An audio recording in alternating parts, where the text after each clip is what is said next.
This is Common Criminal Podcast, and I am your host, Vince Polson. Thank you all for listening again today.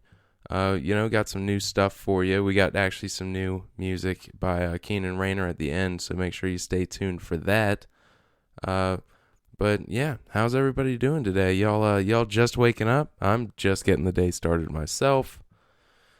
And I tell you, man, classes just started. It's like summer's officially over. It's not really over, but it sure does kind of feel over when you start having responsibilities again. You know, all that extra free time is all hooked up. And I know probably none of you noticed that I didn't put up a video yesterday. So sorry about that, I guess. I think in addition to the longer format, I'll probably try and do every other day, every few days. And like I said, I'm going to do a longer one for you guys.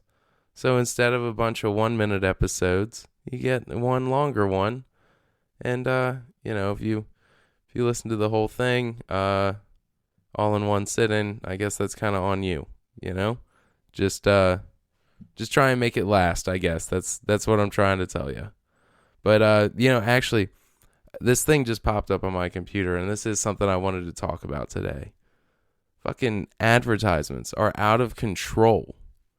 Like, my computer is sending ads to my home screen. There's a little special pop-up box. Comes up in the corner right above the clock. It's like, oh, Microsoft has a new high-tech system for gamers. It's like, yeah, it's a new Xbox. Thanks. They kind of whiffed on the Xbox One, though. Honestly, I'm still kind of pissed about that. I don't even know. I might have to make the switch. I might go across the aisle back to PlayStation where I came from. But yeah. So, if anybody can tell me how to keep these advertisements off of my computer, I'd really like that. I know a few things. I know a couple things. But I don't know everything about computer, especially not Windows 10. And it is fucking killing me, man. They just pop up everywhere. Like, it's not bad enough. My phone, you pull out your phone. It's like, oh, get the new Samsung Galaxy. It gets its own special banner, its own special little symbol in the corner. It drives me insane. I purchased this. I shouldn't be getting advertisements on it. And I know when I go online, that's different. But just sit on my home screen, seriously? It's too far. And I think we're all in the same camp when we say that that's too far. I don't need that. I don't want to see that. And I certainly don't want that to go unchecked because it's only ever going to get worse. It only ever gets worse with stuff like that. If it happens and you don't say anything, then it's okay, and then they start sliding into it. I'll get off my soapbox now. Y'all know what I'm talking about. If anybody can help me out here, or if I should be using a VPN or something like that, I know that I know there's got to be somebody in here who's technically skilled. As few of us as there are, as few of us as there are in this club, somebody should be able to help me out. But yeah, anyway, so just let me know. And, another thing I was pretty excited for, I actually had, some people write into the cast this last week, which is super exciting to me. You have no idea how exciting it is to me. The first one told me that I was gay. No, I'm kidding about that. No, actually, yeah, I did have a buddy of mine, old friend of mine. He saw my Windows Paint job for the new thumbnail. I thought it was pretty good. You got to be honest. I thought it was pretty good, and I didn't mind that it looked a little bit rough around the edges because, I just would call it artistic license. Maybe that's what I was going for. But he fixed it up, and when I say fix it up, he did one that was arguably better. And he did one that was arguably way, way worse. And I only share this with you guys because I don't think he listens to the show. So if he hears about it, then he doesn't deserve this treatment that I'm giving him. But I won't say who it was. Uh, but yeah, I might even on the YouTube video, I might go ahead and share that one with you. And who knows if you guys like it more, than I guess that just means I'm a tasteless prick. So, oh well. but but yeah, I don't know. So the second person who wrote into the cast, it was about the live PD video. And I couldn't ever find the link for it. I don't know if y'all managed to find it, about that guy getting arrested for resisting arrest. I know I told you guys about that.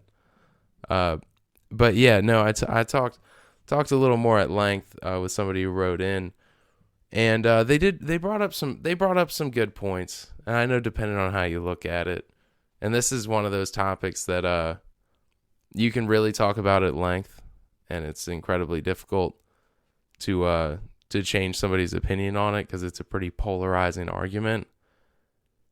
But pretty much, right, like I said, the guy had his stereo on.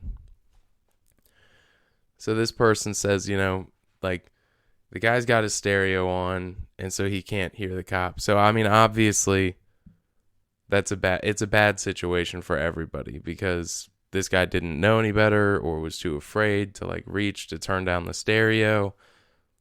But, the fact of the matter is, he didn't really do everything he was supposed to do. So when the cop, when the cop didn't get a response from the guy, what's the cop supposed to think? It is part of their job training, literally part of their job training, that before they approach the driver's side door in a roadside stop, they're supposed to put their fingertips on the taillight of the car, because it'll best hold their fingerprints. So that way, if they get shot or die, it will be easier to identify their killers. Can you imagine their job, 95% of it consists of these roadside traffic stops. So 95% of the time, they have to revert to the training about intentionally leaving evidence, so that way their killers can be found. And I imagine, even if you're not even if you don't have a loose hair, you know what I mean? Like, you can be a perfectly normal, perfectly stable person who doesn't, like, beat his wife or anything. That's a little dig on police officers there. But yeah, you can be a perfectly normal, stable person, and when you have to put your mind in that place, like, 5 times a day, I imagine it probably messes you up over some time. So I will give the cop a little bit of credit. And I will say, if you look at it from that point of view, I definitely see where you're coming from, as far as, like, you really need to give cops a break. Now, I'm really, really, really glad that I didn't watch this guy get shot on live television. But if he had, I have a hard time believing anybody would see that and think that the guy in the car was at fault. But my main problem with it wasn't, because I definitely see where you're coming from with the cop. And I'm definitely giving credit to that argument. To me, though, for me, that whole thing, the way I feel about it is that police officers, they do get training. Police officers actually get training on what to do in those situations. And it's always easy to say, well, the person who got stopped didn't do the right thing. Well, yeah, they didn't have any training. And other than driver's ed, but it does make you wonder, like, at what point is there too much executive power when the solution is that we need to train civilians on what to do in response to executive power and executive authority? They have the ability to put you under arrest, apparently for resisting arrest. So, what do you do with that? I see it as just being a little bit too far. Like, I don't want any branch of government to have too much authority. So in these instances, I pretty much always look at it like, maybe there was too much power. Is there ever any reason why somebody with a taillight should get their car searched? Because if that never happened, I don't know. I mean, this is a pretty shitty argument. If we never ever searched anyone's car, then even criminals would have no reason to shoot cops. Wouldn't that be crazy? But I don't know. I don't have the answers to these things. I do want to know how people feel about it. I felt that it was a fair argument, and it is worth bringing up that perspective of, these are people with normal jobs. They don't get paid much more than school teachers. I mean, it's a little bit more. I'm sure if you're a school teacher, then that was probably really offensive. That probably seems like a pretty significant pay gap there. Man, I really am an insensitive asshole sometimes. But yeah, I don't know. It's just a complex issue. That's the only thing I'm trying to say.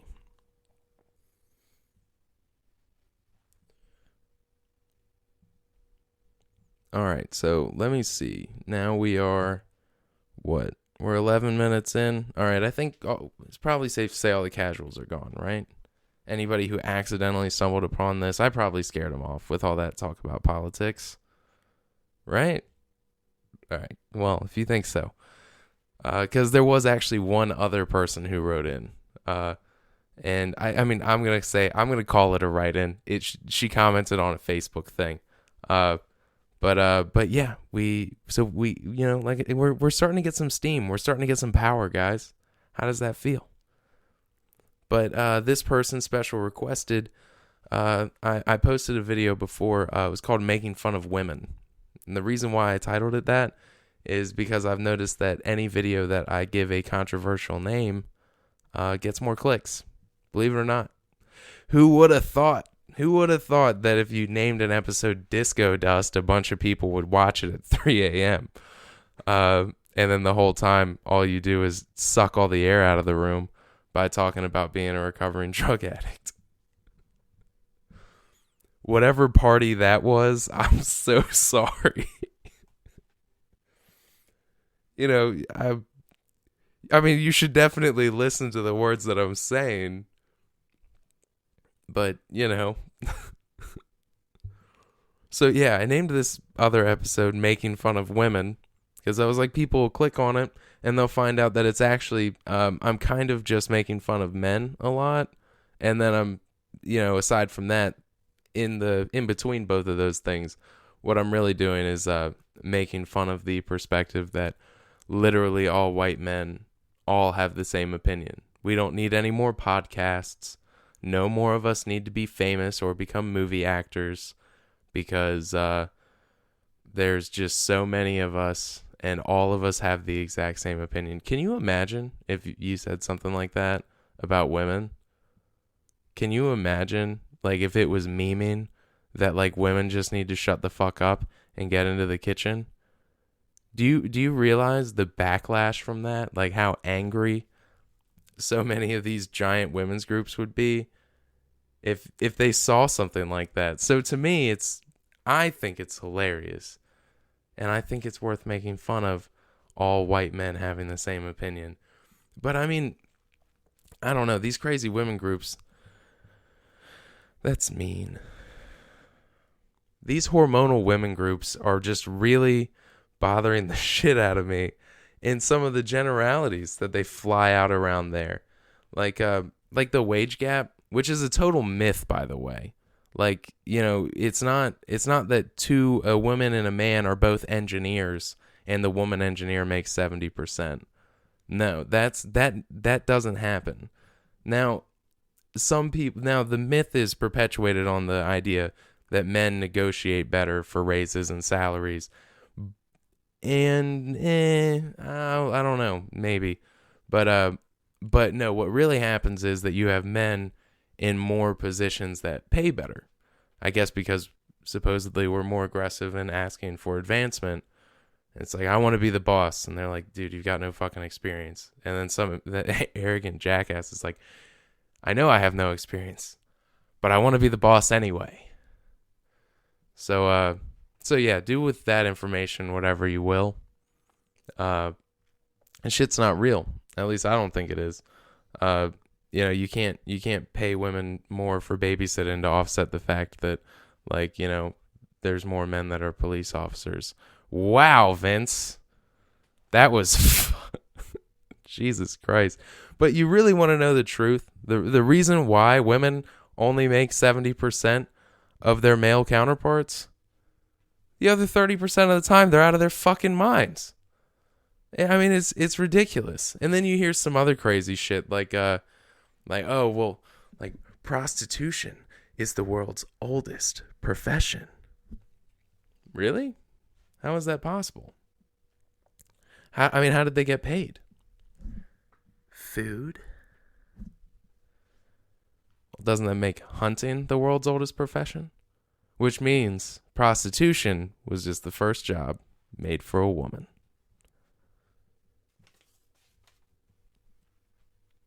All right, so I'm sure that those jokes are never, ever going to come back to haunt me, especially not if I get a career in politics or anything like that. So now that I've effectively ensured that I'll never become a C-level employee of any kind, you're welcome to those of you who were excited to hear me actually make fun of women. And I've got more. I'm trying to determine at what point I should bring those out. I think I'm going to hold on to those for a little bit, but it'll keep you coming back. I've got more. And as I write more, as always, I'd love to share them with you. Now, I will say I have not incorporated any women jokes into this open mic, 5-minute set. Ooh, big things, 5 whole minutes, huh? It's a tight 5. It's a really tight 5. But yeah, I figured I'd take it easy with that. I don't want to get called a hack and not be invited back to what few places in Harrisonburg offer stand-up comedy open mics. So I've got some easily accessible material that's it's mostly self-deprecating. And I feel like that's the safest bet in terms of if you want to cut people down. If that's the brand of comedy you want, you better start with yourself. That way they want you back. So that set is probably not going to include women jokes, at least not until I have a reputation for being funny. So don't hold your breath or anything. All right. Well, now that we've gotten all the funnies out of the way, I'll do that other thing that I like to do here. Slow it down some, maybe talk real with some people, I guess. I don't know how else to put that. But do you ever have a memory that's crystal clear but really cloudy at the same time? Like you can close your eyes and think about that moment, and you could say exactly what color the walls were or exactly how many candles there were. Every detail about who was there and what the lighting was like, and maybe I don't know, the detail on the tablecloth. But you can't remember a single thing. You don't remember what you had for dinner or who won the board game. You couldn't tell anybody a single word that was said. I don't know. Those are always weird memories to me. Because in a lot of weird ways, they're usually the most significant ones, But anyway, there was one other thing. I know, we were talking about the writing in earlier. That did actually remind me of something as far as accountability is concerned. It's a weird segue, so give me a minute, right? Initially it came up, I was thinking about conspiracy theories. When I was younger, I was big on conspiracy theories. Like, I just got sucked into them. I liked them. They were fun to talk about. They're sort of fun to believe in. It's a fun mental exercise, I guess, if you think about it. It's terrifying. But yeah, around the time I was probably 19 or 20 years old, and that whole Illuminati thing. They've got the power structure and they let the people succeed. It kind of seems awfully convenient, doesn't it? Like, if you think about it, like, oh yeah, of course you'll never be. Why follow your dreams? Why follow your dreams? You have to be part of the secret organization to succeed, right? Like, a buddy of mine, he opened his own business. He's wanted to do that. Like, that concept that he had. He's had that working since we were kids, basically. Doing what he loves to do. Playing video games. But yeah, he wasn't worried about needing the approval of some weird dude in a fucking dark cloak. Like, no. There's no, like, and obviously you struggle to get things off the ground. He did.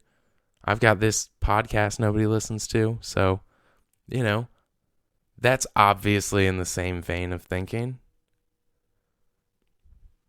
Not really. I'm not trying to say the same thing. I'm just goofing. But my point is, you can't just say that, that conspiracy, the Illuminati, that's why things can never be your way, that everything seems to fall the other way. I mean, it's too convenient, and it's too easy to dodge personal responsibility by saying that there's somebody pulling the strings. And I'm not saying that, I'm not saying it strictly. I mean, this country, as far as conspiracies go, this country was founded on conspiracies. I mean, it was a few guys in a tavern, Patrick Henry and George Washington, Thomas Jefferson, are like, you know what? Fuck these limey British fucks. We're turning the tables. So, I mean, institutional racism, structural racism, or like segregating people by income, I understand there are some very serious hurdles. And some of those things do exist in certain places at certain times.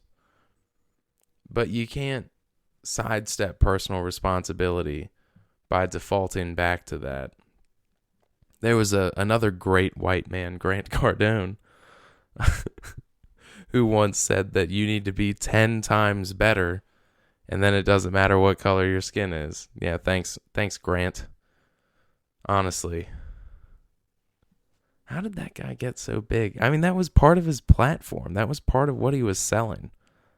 And how was nobody I don't understand how in PC culture nobody tried to shut him down.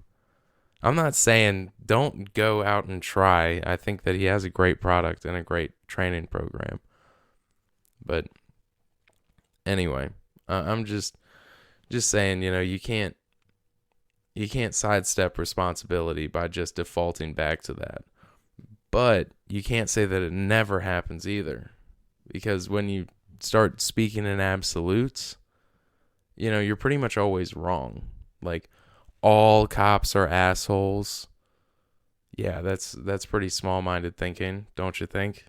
You really, all of them? Do you think they have a secret, like, when somebody applies to be a cop, do you think that they meet in the back room and they're like, hey, I think this fucker's actually trying to do the right thing.